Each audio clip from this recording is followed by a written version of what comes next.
Are you guys looking for high-quality jiu-jitsu gear at a low price? Check out Inverted Gear. Go to www.invertedgear.com. They have the coolest jiu-jitsu gis. They got bamboo weave gis, really light weave gis, heavy gis, all types and all different colors, and they make a really good product.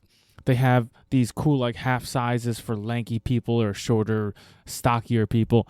If you go to their website and type in the coupon code SHOWTHEART15, you save 15% off your entire order. Very important. Go to invertedgear.com. Our next sponsor is Chimera Coffee. Go to chimeracoffee.com, type in the coupon code SHOWTHEART, and save 10% on all their products. Once you're in the cart, you type in the coupon code, and you can save some good money on nootropic infused coffee. That tastes really good. Our next sponsor is M85 Designs. Go to m85.com, type in the coupon code STA20, and save 20% off all of his products. He's got cool stuff. Check him out, m85.com. Last but not least, us. Support us, guys. Go to our website, showtheart.com. That's where our podcast is held. That's where, our products are held. Everything's going to be held there. So if you go to our website, click on the store button. It'll take you to our store page, showtheart.storenvy.com. Type in the coupon code STAPOD, and you can save 20% just for you guys. Only podcast listeners get that coupon code. So type that in. Whatever our products we have up there, we got hoodies, we got t-shirts, whatever we have up there. We do limited release stuff, guys. So if you want the stuff, if you see a hoodie that we drop or a shirt or whatever, it's only up there for a limited time. So get it while it lasts. We don't have too many sizes left, and we're getting ready to release our next line within the next month or two. Also, keep a lookout, guys, because we are going to be creating, it's in the process of being made, our new subscription-based website. It's called Show the Art Academy, and we're going to be teaching jiu-jitsu techniques ourselves. We're going to be getting guests on to teach jiu-jitsu techniques. It's going to be really inexpensive, and it's going to be on a monthly basis. And, it'll be a great tool to developing your game, to give you inspiration on what to teach that night, because, as a teacher, God knows we need help every night teaching classes. And we're going to give you some extra tips and tools on how to drill things and whatnot. Also on that website, we're going to have other martial arts like Muay Thai. We're going to have wrestling. We're going to have yoga. Yoga is going to be a big thing on our website. So check it out. It should be dropping soon, within hopefully the next 6 weeks. And, of course, you guys will hear about it. So get excited about it and support us. We love you guys. Enjoy the show.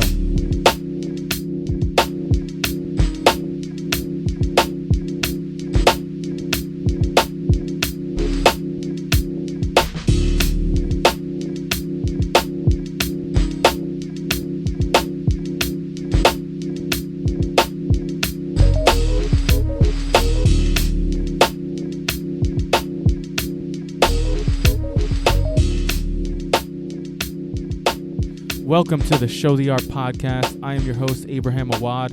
Today, my guest is a brown belt. He trains at McHugh BJJ in New Jersey. John Battle, how are you? What's up, Abe? How's it going? I'm good, man. Thank you for coming on. Thanks for having me. For sure, man. Really appreciate it. I know you don't do much like this, right? You don't do this often. Nah, that's the first one. Really? Boom. Gotcha. Yeah. Done. Congrats. Well, why, thank you, sir. How's everything, man? That's good. Training's good. Teaching, everything is great. Nice. So living a jiu-jitsu lifestyle. Dope, man. Yeah, I mean, isn't it the best lifestyle? Yeah, so far I like it. It's pretty good. You know what's weird? How I was just trying to explain this to my accountant. I mean, he's not my accountant. Like, I got this big accountant, but like the accountant that I was talking to that was helping me out with stuff. And I was trying to explain to them like my next business venture that has a lot to do with jiu-jitsu. And he was kind of like looking at me like, you're not going to make any money. And I'll be happy though. Yeah, no, but I'm like, trust me, there's a market in jiu-jitsu. Like, trust me, it's weird, but there's this weird big market in jiu-jitsu where you can sell uniforms, you can sell T-shirts. Yeah. People are into Especially fashion now, man. It's weird, right? Like, it's definitely picking up. Yeah, past few years. Like more so than any other martial art, honestly. Oh yeah. I wonder what that is. Yeah, it's very popular now. I see a lot more people even joining schools. Yeah. And like I'll say I'll do jiu-jitsu now. Some people are like, oh, okay, I know what that is. Like maybe they watch UFC or something. I don't have to full out explain it for 10 minutes. But 5 years ago, completely different. Oh yeah, yep. Yeah. 5 years ago, I wouldn't even bring it up in conversation. Just like, I teach martial arts. I'm a personal trainer.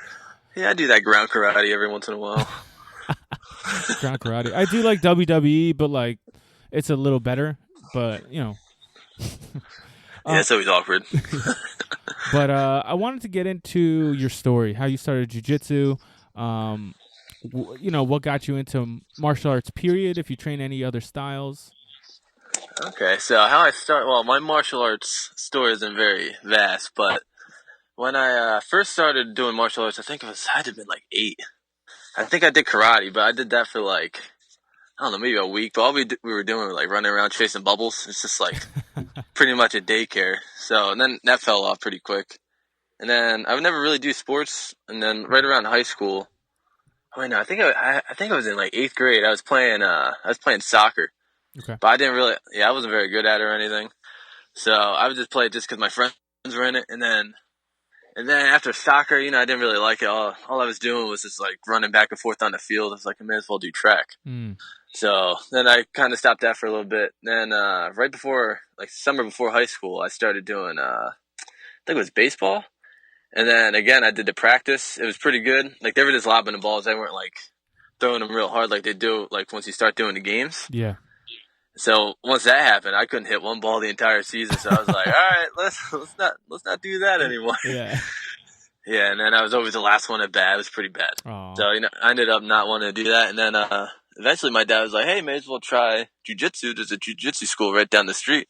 And I just happened to like drive by it like every week. And how old were you at this time? I think it was just turned 15. Okay. I think it was April. So my birthday's in March. So I was probably like a month after I turned 15. And then so he got me into there. He brought me and my sister. And then we both went up. And it happened to be like 5 minutes from my house. I was like, all right, this is cool. I'll go. Nice. May as well try it out. And then so we both went up. This guy, my old friend Jeff Jones, he was the teacher for that class. He used to teach at my old school. And then he brought us out. Well, my sister, she was too scared to actually come on the mat. But I was the only one who was doing it. My dad was like, hey, come on, go out there. And then I eventually did it. First thing we did was arm bars. I was like, oh, my God, this is awesome. Yeah. So then I just kept going back. It's got better and better. Nice. And where was this, by the way? This is in PA or New Jersey? This is New Jersey. This is Hassett Jiu-Jitsu in Seoul, New Jersey. Great school, by the way. Nice. Yeah, I was under John Hassett for 7 years. Okay. But yeah, he's a great instructor. But yeah, I came up with him. He's a very funny guy. We got along great, so I just ended up staying there. And that's when I was competing under there for a while. Yeah, so it was a Balance affiliate. So Balance Studios in Philadelphia. Yes. Yeah, it was nice. Yep. Nice, man. So yeah, I started pretty young. And how old are you now? I am 23 now, so I've been training about 8 years. Okay. Nice, man. Yeah, my jiu-jitsu story is pretty similar. I started around that age, not with jiu-jitsu, other martial arts, but I was the same way. Like, I didn't really get into any like school sports. Like, I didn't play basketball for a team. I didn't play soccer for a high school team, or I didn't really do anything. It's just I just wanted to train martial arts, and when I finally did, like, I didn't even want to do anything else in high school. So, it was weird because right when I was like 15, like I had no idea what it was. Like jiu-jitsu, I would drive by it like every other week at school, and then I'd see it, I'd be like, oh, that's probably like karate or something. Like it never even crossed my mind what it was. Yeah. and like I would never know I'd be there like every day for the next like 8 years. It's crazy. Crazy, right? How you just land into something. And this is your only thing, right? This is your only gig. Yeah, I teach now. Nice. Yeah. And you compete. Yep. I pretty much put everything on the back burner. Yeah. Like what? What's on the back burner? Like school. Okay. Right off the bat knew I was gonna go to college. I was pretty bad at school. Not that I was lazy. It's just that I wasn't really too good at it. Mm-hmm. So I just didn't try. I was like, all right, whatever. Same thing with this team sports. I just kind of gave up easy. But I found how my instructor taught at Hassett's. Mm-hmm. That he was such a great instructor, and it was like real hands-on. That's how I learned real fast. Nice. And plus, getting beat up by big dudes all the time. Isn't that so important? Like having a good instructor and like, yeah. them knowing how to deliver the knowledge and the coaching properly and the most like easily understandable way to each individual person. Like that makes a huge difference. Oh, absolutely. Especially as a kid coming up. Oh, yeah. I learned a lot from him. He'd always have his like 10-minute talks. Like at the end of the class, I would always like to soak that all up. It's real great. I definitely learned a lot. Definitely helps. And now you're at McHugh BJJ? Yep. Yeah, I switched because I moved. I was in Sewell, but now I live in Pennsauken, so that's pretty far. Okay. So, but my girlfriend Juliana just happened to. I moved in with her. She just happened to train at McHugh's, and I would go there every once in a while. So then I ended up joining there. Nice. And I couldn't make it back to my old school because so much traffic, like right around when I'd have to be there. Yeah. So it'd always be pretty rough. Man, that's unfortunate, man. It sucks to not be able to train with the original instructor. Oh, yeah. Yeah, it's definitely awkward sometimes, but it happens. So what's next for you? I know you're an avid competitor. Some people may know you, some people may not, but I'm sure a lot of people will know you pretty soon. You've competed at a bunch of tournaments. You competed at our finishers tournament, actually. What got you into competing, and like what made you want to be a professional competitor? So yeah, right around when I was like, I'd say 16 or 17. So there's me, Joe Selecki. He's an MMA fighter now. He's pretty good. He's in CFFC. I'm pretty sure he's undefeated. Okay. So he ended up being pretty good. And then there was another kid, Andrew Richardson. So we all had like our little group, and then we'd all go out and compete. And then like maybe like once or twice a month we'd go out. And then that was like our little competition team. So I would always go with them. And then Selecki was always competing. I think he started when he had to have been about 5. I think he started, but he started with Hassett, John Hassett, my original instructor. Okay. And he went all the way up until he was when I joined, when we met, we were like around 15, 16. And then so he was like the best guy or best kid in the school for a while. So I would always kind of like go under his wing, I guess, me and Andrew. And then we'd follow him around the tournaments. I would always just get my ass kicked. And I think my old instructor said like 10 competitions until you can like finally say, all right, you'll feel good about like jumping in there and the nerves won't really like bother you too much. Yeah. It definitely took a while. Was that true for you though? Oh yeah, definitely. Yeah. Yeah, I always tell people like in order to get good at competition, you have to compete. Yeah, it's just trial and error, definitely. Yeah. It's so important like to get used to the nerves and all the emotions that go along with it, the uncontrollable ones, right? Like you could be good at not being anxious, but you're just anxious because you want to get out there. Yeah. Right? Yeah, I mean, you never really know what's going on. I told my friend the other day, he was competing, I think Saturday, he competed the other day, and then I told him, like, every time I go out, like, I always have this vision in my head what's going to happen, and every time I go out, it's always the complete opposite thing or, like, something completely random. Like, you never really truly know what's going to happen. Yeah. But you have to be prepared. That's the hard part about jiu-jitsu. Yeah. You got to learn how to adapt. Yeah. For sure. So let me ask you, do you go into competitions with a strategy, with a game plan particular to what you're training at that particular time, or it's always kind of the same, like I need to get to these spots, these are my good spots, this is my good strategy, and I'll go from there? Well, I'd say like a couple years ago I was doing like a lot of leg locks and heel hooks. Okay. And then like a lot of people really caught on to that, and then I had to switch it up. But I don't want to always be known as like, oh, John Battle, he's really good. He has real good toe hold or real good like heel hook. Okay. I don't want to just be like a leg lock guy. I want to be able to do pretty much everything. Sure. So like my last one, I trained with Zach a lot last year. We trained at least like 4 or 5 times. He came over to my job because I was running the open mat. So I was like, all right, so he really knows my game. So I really got to switch it up because traditionally I pull guard, I try to sweep, and I'll either try to pass, get your back. If I can't do that, most of the time I'm going for your legs. Okay. But that's pretty much what I did. But I really had to switch it up because most of the time I'll pull guard, and then instead of doing that, I was like, all right, I'm gonna either take him down or let him pull guard first, and then work my pressure passing. Yeah. So I try to like throw a wrench in it. Like he's probably like, oh damn, he's not pulling guard now. What do I do? But I talked to him right after. He was fully expecting me to pull. He was like, what the hell? And you're talking about, for those who don't know, Zach Maslany. He's a brown belt under the 10 Planet system. He owns a school in Bethlehem, PA. Good guy. You guys just fought at Fight to Win number 31. 31. Cool. Yeah, there's so many of them now, yeah. Yeah.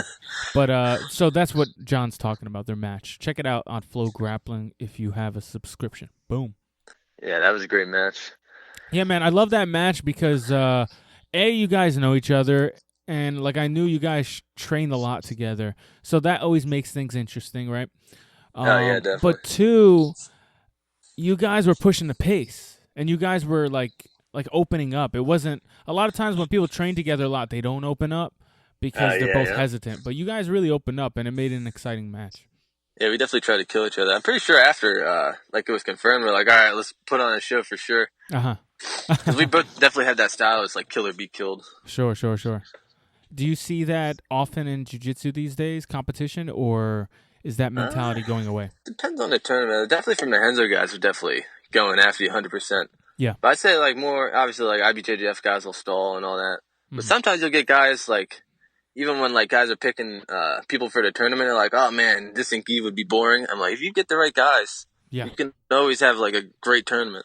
Sure. But like, that's all it's about. It's like you have a right matchup, it'll be an exciting match. Yeah, man. And I knew with me and him, we definitely had that good style. We could put on a good show. For sure, man.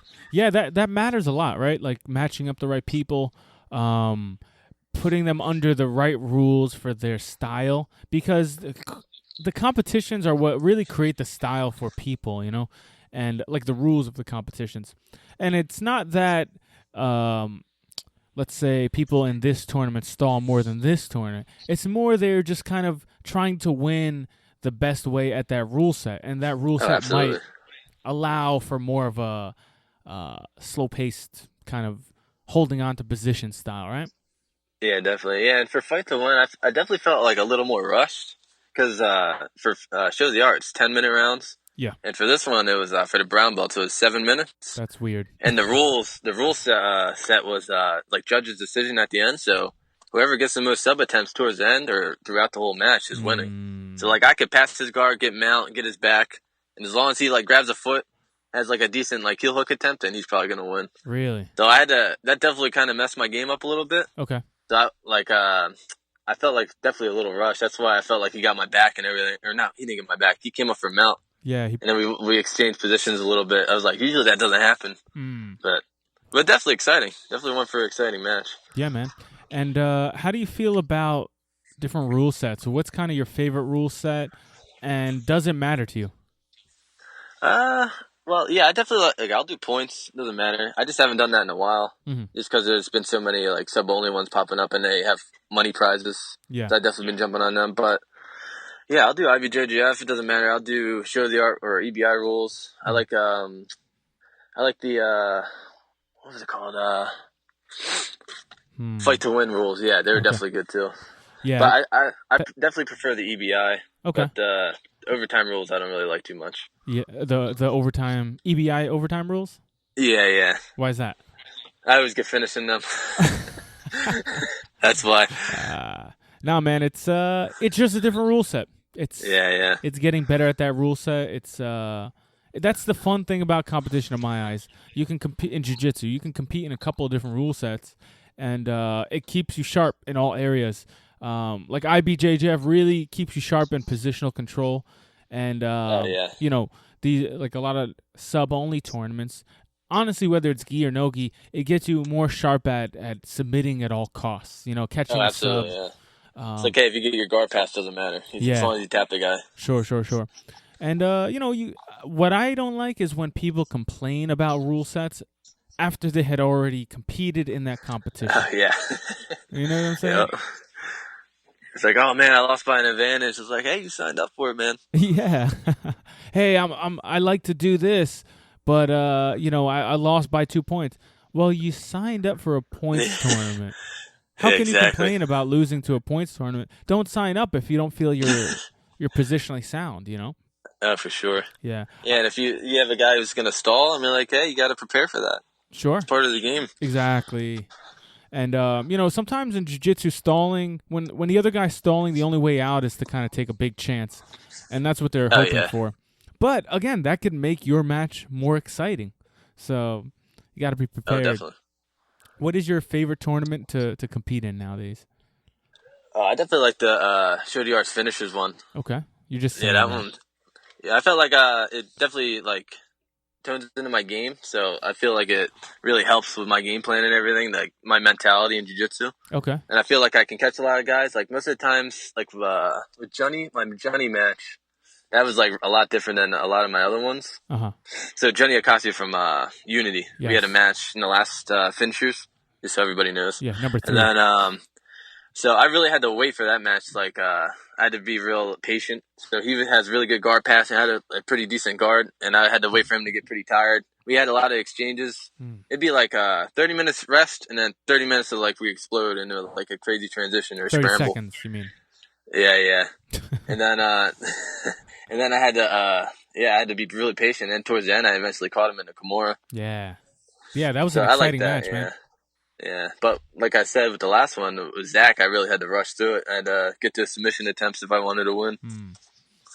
Now, what do you think we can improve on? I'm putting you on the spot right now. Is there anything you feel like, hey, we can get a little better as far as the way we run the tournament or matchmaking, anything? Like, what is your kind of advice, if any? I think you guys are doing great. Thanks, man. Yeah, you guys are getting like top level guys. Like the first couple ones, there's a lot of black belts and purple belt mix ups. I really like that a lot. Yeah. I think I had a black belt in the first one, the first round. That was awesome. Yeah. I mean, didn't you get the fastest submission in our finishers 3 in your first match? Yeah, that was that was crazy. Yeah. I kind of just rolled into that. I was like, oh, there's a knee bar right here. I'll take it. You know what's crazy? I was like, I knew I was going to ref the second match. So I was walking over to the commentary booth to commentate your match and help out. And then as soon as I sat, like I turned away to walk over, and then I put my headphones on, sat down. As soon as I sat down, I look over and you're standing back up, like in the crowd cheering. I'm like, are you kidding me? You're like, what happened? Dude, I didn't even realize what happened. I was like, oh my God, he tapped. I was like, damn. Yeah, because I knew it was a real tough kid. I think he flew out for California. Kid Keith from 10th Planet.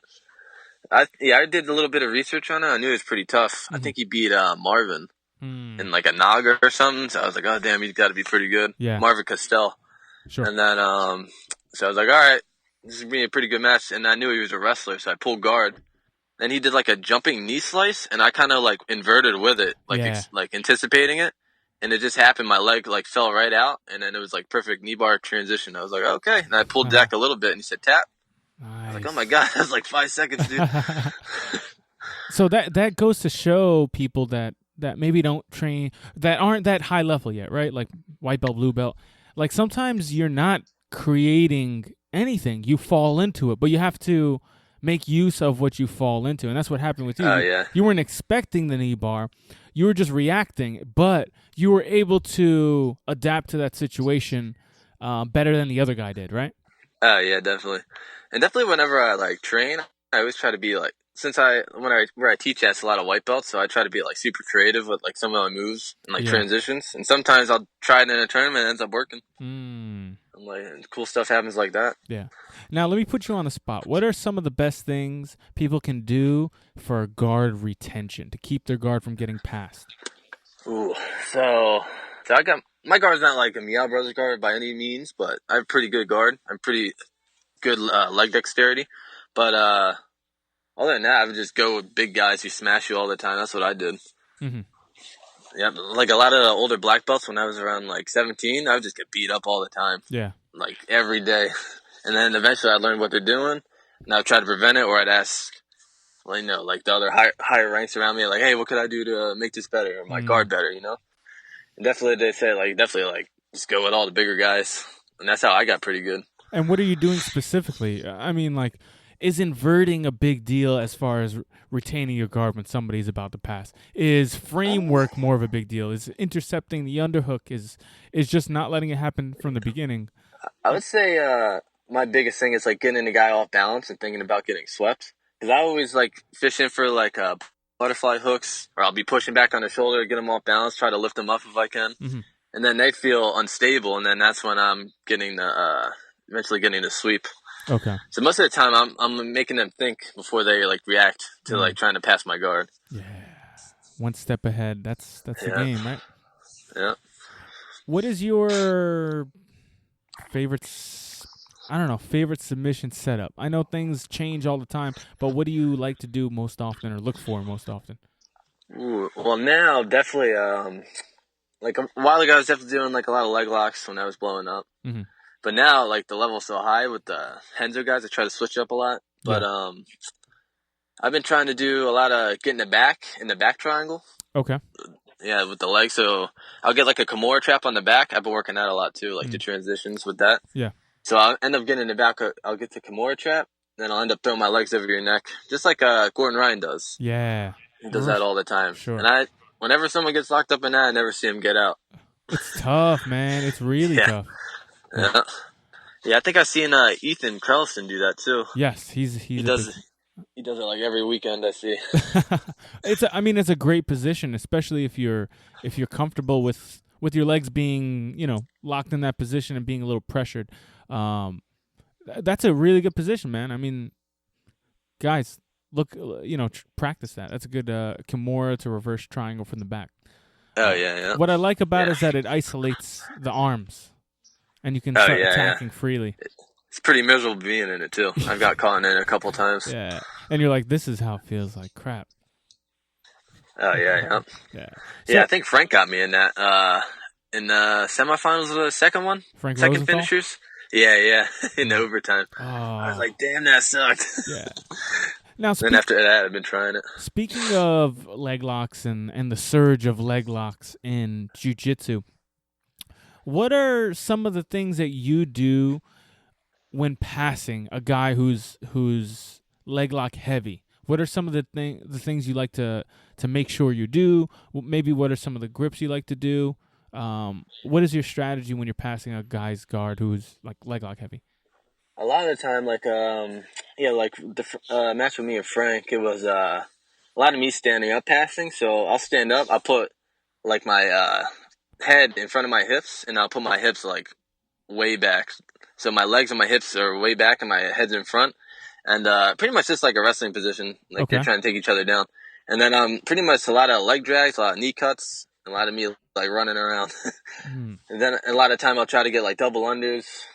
Most of the time it's a lot of knee cuts. So, and then if they ever get me a leg lock entry, obviously if it's not like Calistine or something, he's not breaking my leg by this point. But most of the time it's like an average guy. Yeah. Even Frank, he's really good with him, so I had to be wary with him. But I'll like do a lot of leg pummeling if I end up getting caught in them. Yeah. A lot of times it's a lot of running away and then re-entering the position to try to pass. Yeah. But not to the point where it's like Eddie Cummings and Samir, like that match. I heard he was just running away the entire time. Yeah. That's also a great game plan. Sure. I mean, Brendan Schaub against Cyborg from Metamora years ago. It's the best way not to get tornado swept. Yeah, just run around the mat. And as long as they can't touch you, you're good. Yeah. That's interesting, though. I hopefully this helps people. But also, like, that leg pummeling before it gets too late is super important, right? Oh, yeah, definitely. Yep. I've been working a lot on that, too. Definitely helps. Nice, man. Now, let's get into your training. What are some of the things you train? How often do you let's start with how often you train. Ooh, so I'll train. I teach and train at the same time, too, sometimes. So I work in a school in Philly.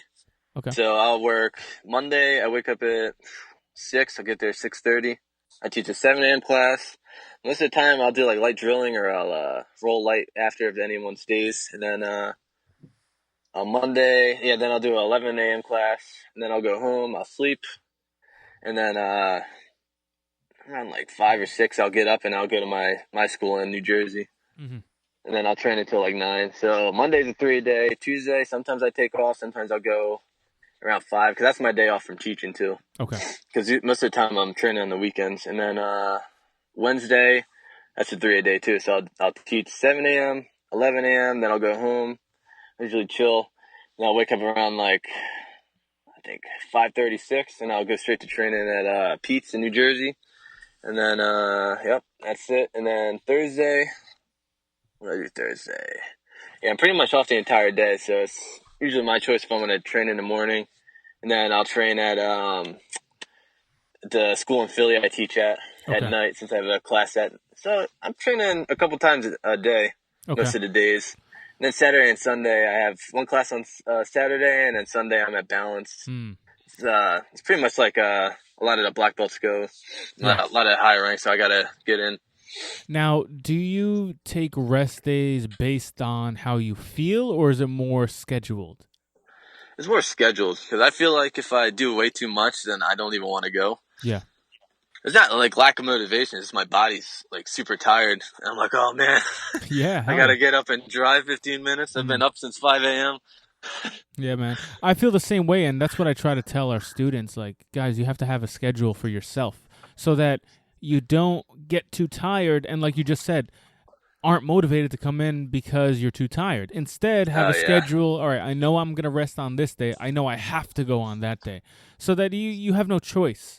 And you know you're absolutely. somewhat rested. Obviously, not everybody trains as much as you, but especially when they train a lot, especially when they have 2-a-days multiple times a week, or even 3-a-days, right? That's super important. Man, even when I was training before I got my job in Philly, I was training maybe once a day, maybe about an hour. Okay. But that was like 2 years ago. This is like way before I was like gung ho about it. Yeah. But even then, I needed rest days. Like I would take off maybe like a Saturday if I did like way too much. Like it would be an hour, but it'd be like a full hour of me training pretty hard. Yeah. Now, how often do you drill at all, and how often do you drill if you do, and how many times a week? I don't do too much drilling besides like the classes I take. Like outside of the class, I don't really do too much drilling. Okay. But when it's time to drill, I won't really talk too much. I'll drill. I'll get the work done. Sure. Like I'll try to get the most out of like the lesson he taught. But other than that, like I don't do too much crazy drilling.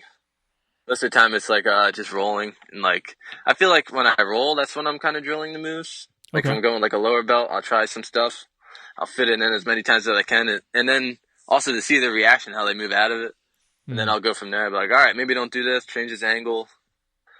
But sometimes, like on Monday, like we'll have a meeting with my at my work, and there's a brown belt and a purple belt.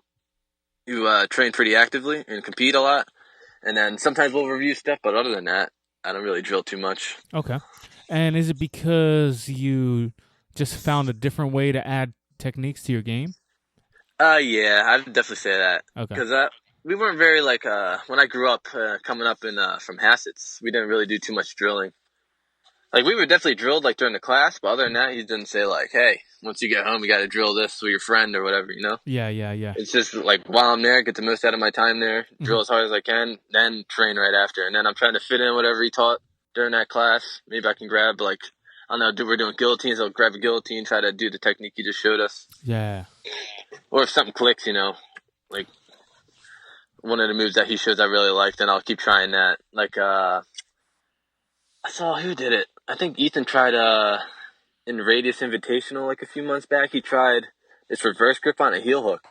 Okay. And like I'd never seen it before. I was like, what the hell is that? And I went back and watched the tape.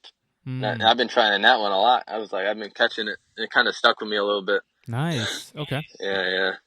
And so that's very unorthodox, like how I train, I feel like.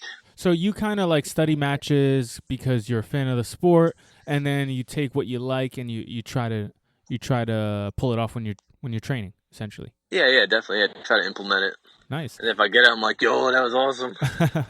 And you add it. Yeah, I always tell my students, like, guys, if you want to get better at jiu-jitsu, you got to watch jiu-jitsu. You got to be a fan of the sport. That's going to give you a lot of inspiration. And at the very least, if you're not rolling, which, if the class is too packed and there's no room, watch the other matches. Watch the high-level guys roll and try to grab something and copy it. Yeah, that's what I did. Yeah, right. Especially with like when the Barambola was really big. I was training a lot of gi back then and competing a lot of gi. Yeah. So, my own instructor, John Hassey, he's pretty old school. He's around 50 or 51, I think, right now. But he wasn't, he's not doing barambolos and crazy back takes. So I had to kind of learn that by myself. Okay. So I saw it on a video. I watch a lot of highlight videos. Sure. Like back in the day, I was like, just to get inspired and all that. And then I would see a move, I'd be like, yo, that's awesome. And then just like you said, just try to implement it. Like I had to like break it down like while I was training. Yeah. And I remember everyone was like, yo, what is that? I was like, yo, it's berimbolo. I got butchered it, but that's the gist of it. Yeah, I mean, just the attack creates opportunity, and that can create other realms of your game, and that's part of like growing in jiu-jitsu. Sometimes you just got to pick something and try it and explore it, right? Yeah, it definitely opens up your game too. Mm-hmm. You get something you like a lot. Yeah, man. Now, who are some of your favorite competitors out there? Some of the best guys? I mean, it doesn't even have to be like quote-unquote one of the best guys. Who are some of the guys you're watching that you try to model your game after? Or who are some of the, your favorite competitors that you just can't miss watching them compete? I'd definitely say, for sure, Gary Tunnen. I definitely like their Gary's style and Gordon's style a lot. They're very exciting. Yeah. Especially Gary. So I definitely watch him a lot. Like, every match he has, I'll try to watch on Flow Grappling or wherever it's on. Yeah. Because he always has crazy explosive matches. And just like him, I feel like he's really creative. And it's something that, like, kind of hones into my game. Like, I feel like we have the same, like, mindset. Yeah, I Obviously, agree. he's an insanely hard worker and all that. I might be a little lazier than he is. Yeah. No, but you're right. Gary is very dynamic. He plays everywhere. He plays everything. He doesn't want to be known as a one-trick pony. And he's very unorthodox, so it's hard for people to put him in bad trouble. Yeah, and he's a cool guy. I see him a lot, like in local tournaments and everything. Yeah. Like, he'll never blow you off. He'll always come up and say hi and have a conversation with you. So It's always cool. I never trained with him, though, but he's definitely a cool guy. Yeah. Anybody else? I'd say I like the Meow Brothers, but I just saw he got doped up on some steroids. Yeah. That's pretty disappointing. It's kind of crazy because, like, they were known, or at least he was, both brothers are known for, like, being the skinny competitor that is highly technical. It doesn't matter about the muscle, about the strength. It's about the technique, and then, that happens. Yeah, and then you get that news. Yeah, you always think, like, they're crazy hard workers. They're just on the grind. That's why they're so shredded. Yeah. I'm like, no. Yep. Yeah, I seen them, I think it was Grappler's Quest Pro Invitational, like 2 years ago, I think it was. Yeah, I know. And he was in a division. Yeah, so he was there and with his brother and I think a couple other guys. And I saw him, what was he? He was snorting pre-workout right before he went up. I was like, what? Snorting pre-workout? Yeah. Are you kidding me? I was like, oh my God. Holy crap. Yeah, even my other friend said he's seen him do that, like at New York Open. Are you sure it was pre-workout? Yeah, I'm hoping now. Yeah. Did you actually see the scooper come out of it? I did. Okay. It was a big scoop. Damn, that's crazy. Holy shit. Yeah. But they're cool guys, though. I mean, yeah, no, I've heard nothing but much good English. things, yeah. Yeah, I have a friend that trains with them, and he says they're really cool guys. It's just unfortunate, man. It's unfortunate that people have to go to these lengths. They feel the need to do stuff like that. When, the thing is, what people don't realize, when a person takes steroids or any form of, like, performance-enhancing drug, it's so that they can train more. It doesn't give you, like, an immediate advantage. What it allows you to do is train more than the other guy. Not on natural, your own energy. So, I know they're not doing like crazy weights. It's definitely for them to be able to wake up in the morning and not have like crazy backaches or whatever, just to recover faster. Yeah. So that's where the cheating comes in. It's like, hey, he was able to train more. He works harder. He trains more, but it's because of something illegal, not because of his own willpower and, strict diet and all that stuff, right? Oh, yeah. Yeah, it's definitely an edge, especially with them, man. They're training, like, there's this kid, the little Meow, and I'm waking up at, like, to teach class. I'll be up, like, 5 a.m. maybe some days, and I'll check my Instagram, and he's already up. He's like, first training session done. Oh And man. I'm like, damn, Oh man. that kid's crazy. Yeah. Like, I'm sure the time is a big time difference, but still, it's early in the morning Yeah. over there. It's unfortunate that, and a lot of pro athletes are on something, and it doesn't make it any better.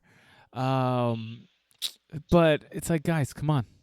Oh yeah. If we all band together, or if you all band together, and I I don't know what the answer is, but it sucks when you hear about a guy Oh like yeah. him. Well, yeah. Everyone could tell because he hasn't done an IBJJF in a while. Because he did ADCC trials, I think. Okay. And then that week, that same day, I think there was another tournament going on that his brother did. And I'm like, oh, that's weird. His brother ain't there today. And then the next week he wasn't there again. I'm like, oh, where's he at? So you've been following the story for quite some time. Yeah. Because I knew he got banned for something. Because I think he got banned. Is it official that he got banned like recently, or he got banned like last year? I think it was official. They made it public like, a week ago. Oh, okay, yeah. So I think he was banned before then too, because he hasn't been doing any IBJJS. So I'm like, yeah, something's a little fishy here. Yeah, they might have called him up and said, hey, we're letting you know what we found. Yeah, that's interesting. Yeah, and then he made this statement. Yeah. But I'm like, it's a little late. That was last year. Yeah. I want to see a guy come out, make a statement when they don't get caught. Then that's when the statement counts, right? That's when the apology counts. Exactly. It's like, hey, man, guys, the jig is up. I'm turning myself in. I didn't get caught. I didn't get busted. But look, I feel so bad, and I want to make things right. That's a guy you can kind of forgive, right? For sure, yeah. But now they're like, hey, it's going to go public. He's like, oh, I got to make a statement now. Yeah. And again, slap his wrist. I think people are allowed to make mistakes. Definitely. Like, I don't judge him for it, and I hope and the positive mentality in me assumes that he'll not do that again, and he should get his chance to do that. For sure, yeah. But I don't want him to be like shunned from the jiu-jitsu community. Yeah. But instead of getting a slap on the wrist, yeah. 2 years is a long time now, especially it's competing. 2 years. Holy crap! But that's from IBJJF. That's not from the entire. Yeah, he's been doing other tournaments. Yeah, super. That's good at least. Yeah, man. But cool. Do you have any tournament aspirations this year? Coming up for the rest of the year? I figured I'm gonna try. This is my mindset for this year, because last year I kind of took like a little hiatus off, like halfway through the year, and then I started competing. But for this year, I'm like, as long as I have the money available, I'm just gonna compete as much as possible. Nice. And keep training. And eventually, I felt like last year I couldn't compete enough because I didn't have like a job or like a stable job. So I was competing like every other month and all that. So this year I'm trying to compete at least once a month. Because I think the finishers I did, a week before finishers, I did Texas. And then I did the finishers tournament. And then like 2 weeks after that, I did Radius. So if I can, I'm trying to stack them up. Nice. Yeah, just go out there, see what happens, Yeah, man, do it. Do work. You're an exciting competitor. I like watching you. I've kind of known about you for a while. Like, I always tell the story to you, and you forget that we competed against each other like 4 years ago. Yeah, you told me that at the finishers, I remember. But ever since then, I knew who you were. And I just kept seeing your name pop up. Eventually, we became Facebook friends, and that makes it official. And but you're a great competitor, man, and keep it up. There's a lot of people that believe in you. There's a lot of people that like watching you compete. So thanks, man. I appreciate it. Yeah, man. You bring an exciting style, and you're a good guy. You're an honest guy. People like that. Keep it up, man. Thanks, man. I'm trying my best. I appreciate it. Yeah, man. Now, tell people where they can reach you at.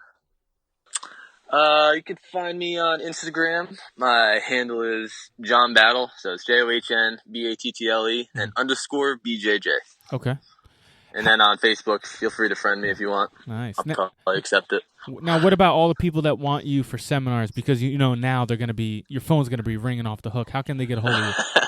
Oh yeah, just slide in my DMs. Facebook message, Instagram message. Feel free. I'm not gonna give my number out. No chicks though. He's got a girlfriend. He's locked down. Yes, I'm held down. Cool, Takes man. great photos, by the way. She does. Juliana, you want to give her a shout out too? Yeah, you can find her on Instagram. It's just her name, Juliana Fonseca. And she has a Facebook page, Juliana Fonseca Photography. If you go on my Instagram, you'll see it. Yeah. All the photos that I post are mostly of her, or that she's taken. Yeah. Man, you post a lot of photos of your girlfriend. That's all right. Oh, yeah. But sweet, man. Mostly of myself, yeah. Yeah. You're not a selfie guy, are you? No. I have so many photos for her, though. Sure. Like, that she's taken, you know? Yeah, man. So I have like a whole manual of all the stuff I can post every week. Boom. Done. Dude, thank you for coming on. Really appreciate it. And thanks for having me, man. Yeah, man. Any parting words? No. Thanks so much. It's a great podcast. For sure. Check it out. I'll definitely share it on Facebook, all that. You have to. I signed a contract. You signed a contract. Signed my life away. But dude, thank you so much, and I'll talk to you soon for sure.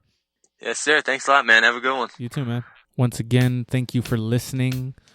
Please like, share, subscribe, download, spread the word. Give us a review on iTunes. All for our podcast, the one that you guys tune into and download time and time again, week after week, month after month. We've been doing this for like a little over a year, and it's all because of you people, the people that are giving us numbers, downloading our show. We really appreciate you. And like I said before, your appreciation goes a long way, and for that we give you 20% off our website, all our gear. Go to showtheart.com, hit the store button, type in the coupon code STAPOD, and save 20% on anything you put in the cart. Thank you guys for listening, and thank you to our sponsors once again: Chimera Coffee, Inverted Gear, M85. Go to their websites, type in the coupon codes, share their pages, like their pages. They're always releasing new stuff. And it goes a long way to like their pages as well. You know, just for the support. Even if you like them and you don't really click on their stuff, or you don't like their pictures all the time, it's not a big deal. Just like them. Just do them that favor. Do them that courtesy. It goes a long way. But again, we appreciate you guys. Thank you so much. Thank you to John Battle for coming on. He's a great guy. He's a great competitor. Check him out.